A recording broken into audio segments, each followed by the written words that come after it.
आखि आगरे भासी गले गोटे परिवार 7 जन। ए भयंकर दृश्य कैद होइछि कैमेरा रे। अनेक लोक यहाकू देखुथिले मध्य किछि करिबाकू साहस जुटाई पारि नथिले। भयंकर जलस्रोत को डेइबाकू काहार साहस होई नथिला। कैमेरा रे कैद होइथिबा ए हेउछि सेही दृश्य। अघटन घटिछि मुंबई ठारू 80 किलोमीटर दूर रे थिबा लोनावाला जलप्रपात रे। एठाकू वर्षा ऋतु रे पिकनिक करिबाकू जाइथांती लोके।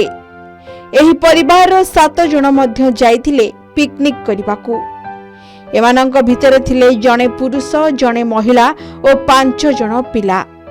जलप्रपात तळे एक पत्थर उपरे छिड़ा होइथिबा बेले माडी आसीथिला भूसी डैम रो उछुळा पानी। किछि समय पई परस्पर को धरी पत्थर उपरे छिड़ा हेबाकू चेष्टा करिथिले सभिए, किंतु जलस्रोत एते प्रखर थिला जे अधिक समय छिड़ा होई पारि नथिले, तळकू भासी जाइथिले। पिकनिक करिबाकू जाइथिबा शह शह लोक चाहिथिले भी किछि करि पारि नथिले। तेबे 2 जन पहरी पहरी चली आसिथिले। 3 जनक मृतदेह उद्धार होइथिबा बेले आउ 2 जन एबे भी निखोज अछंती।